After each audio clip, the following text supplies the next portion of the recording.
Welcome viewers to Marine Science Newsroom, established by the Marine and Environmental Technical Research Unit, a division under the umbrella of the Marine Science Program of the College of the Marshall Islands.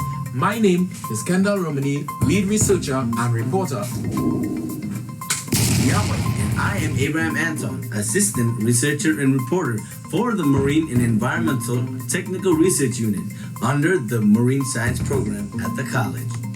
We are currently situated in the Marine Science Newsroom headquarters, and we are eagerly prepared to outline the agenda. But first, we reveal the story. A brutal volcanic eruption occurred, causing widespread devastation to the country of Tonga. The volcano belched from its crater large volumes of volcanic deposits spanning far distances of the atmosphere and the oceanic environment. The eruption produced a powerful shockwave and billowing waves that were strongly felt throughout the Pacific region. The striking volcanic eruption also created a display of lightning sparkling within the smoke column that was released, attracting a mass audience. This environmental disaster was an unprecedented natural event. We will elaborate on the geography of the volcanic eruption, the nature of the event, the current environmental impacts, and the potential long-term environmental impacts. Here we have Flora Philly elaborating on the geography of the eruption. Hello, my name is Flora Philly and I will be talking about the geographical location of Tonga. Tonga is a Polynesian country located in Oceania in the South Pacific Ocean. It consists of 169 islands with only 36 inhabitants and covers an area of 747 square kilometers. Tongan's islands sit on the Indo-Australian plate and are divided into two different geologically parallel chains of islands, the Eastern Islands and the Western Islands. The Eastern Islands are limestone-based in their geological formation, and the Western Islands are from volcanic origins. Tonga Tapu is the largest island located in the southern part of Tonga, with mostly flatlands that cover 257 square kilometers, on which the capital city of Nuku'alofa is located, along with some hamlets, plantations, and beaches. That was Flora conveying the geographical description of the affected areas. Now, Kyle and Lirak will provide background information regarding the country of Tonga. Yahweh, my name is Lirak Leb. My name is Kyle Thompson, and I will be giving you a background of Tonga. In Tonga, agriculture and forestry provides the majority of employment, foreign exchange earnings, and food. The rural areas in Tonga rely on both plantations and subsistence agriculture. Plants grown for both market cash crops and home use include bananas, coconut, coffee beans, and root crops such as cassava, sweet potatoes, and taro. Now we would like to know precisely what the issue is and when it occurred. Okay, let's transfer back to Kyle and Lirak. So what is the issue? The Tonga submarine volcano erupted, which destructively enveloped its capital, Nuku'alofa, with a 2-centimeter thick layer of volcanic ash and dust. The explosive eruptions also triggered a 1.2 tsunami wave that disrupted their underwater communication network system, altering the coastal waters and decimating more than 200 households, causing people to relocate a safe area. The eruption was so intense that a tsunami warning was signaled regionally to the other Pacific countries like Fiji, Solomon Islands, Samoa, Australia, New Zealand, Peru, and some parts of the US.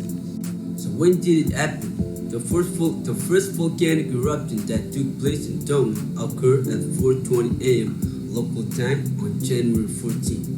The initial eruption lasted more than 12 hours, with volcanic ash and gases reaching more than 25 miles, which is 44 kilometers into the air.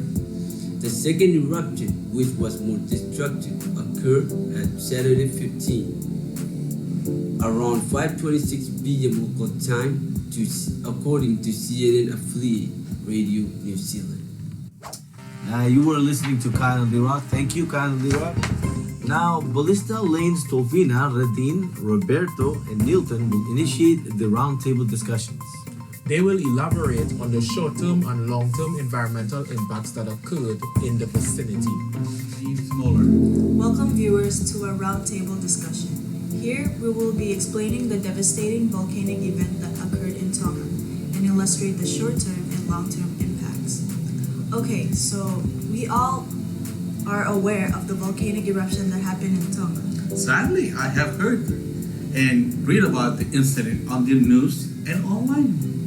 Do you know if they've explained what caused the volcano to erupt? Based on our preliminary research, we have learned that the volcano that erupted in Tonga is also known as a submarine volcano. And these type of volcanoes are found deep in the ocean floor and can erupt just as violently as volcanoes found on dry land. Therefore, the reason that caused the eruption was probably due to tectonic plate movements in which one crystal plate subsided with another plate and then created a pathway for ascending hot magma fluids to reach the surface and then resulted in an explosive, violent eruption. Wow, that's very enlightening. Milton, what have you learned about the tragic event that occurred in Tonga?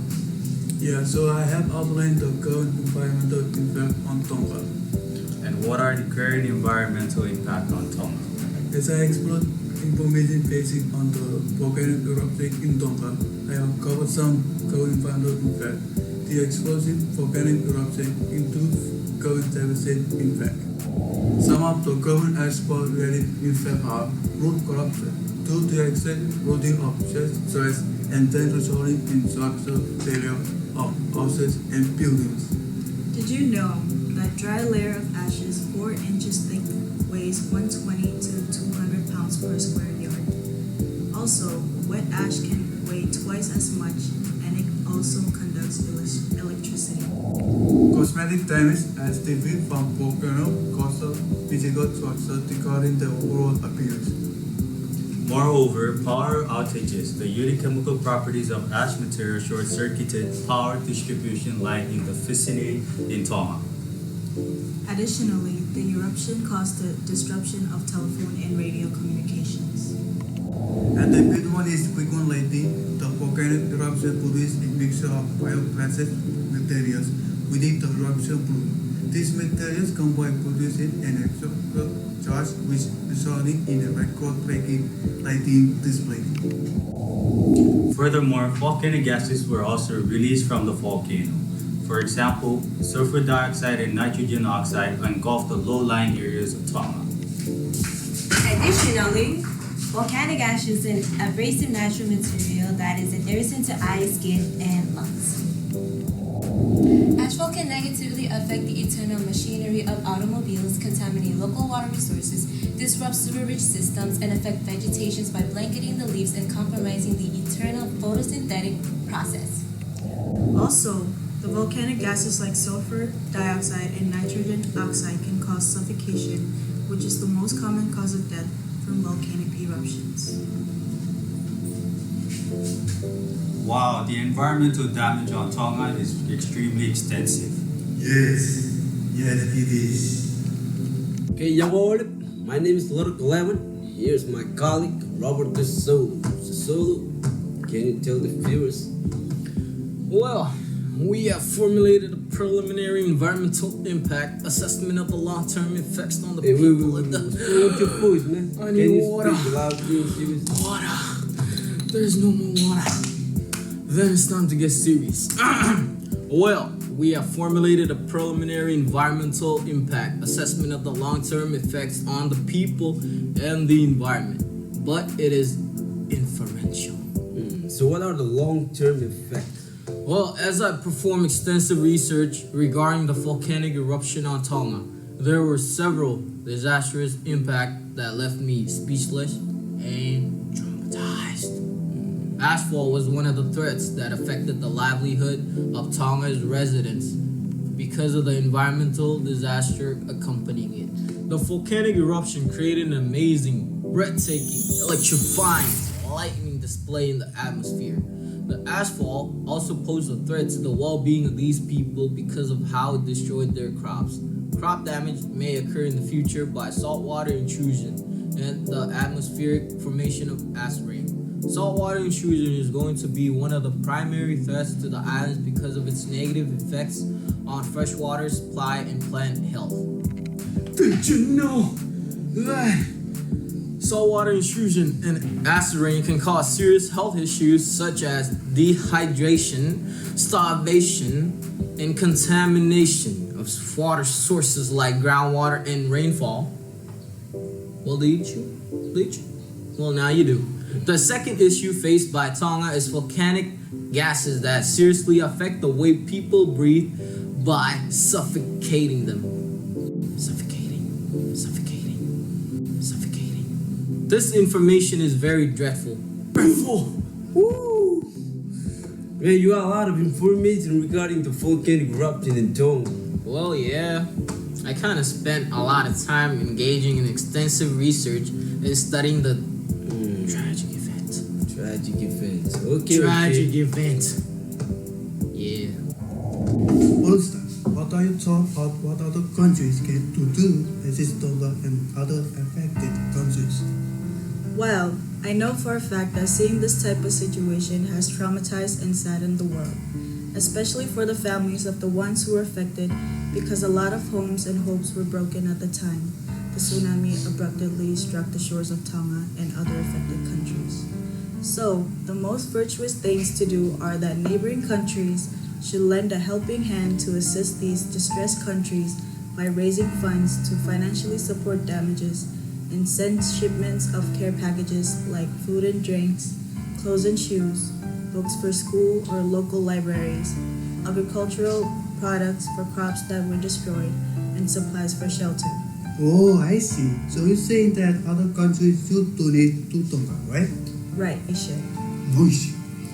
Well, y'all gotta not worry because I'll be continuing my studies on this issue and I am willing to provide more information in the near future. Okay, viewers, and thank you for watching Newsroom. I am Kendall Romani, And I am Abraham Anton. and this is CMI's Marine Science Broadcast News.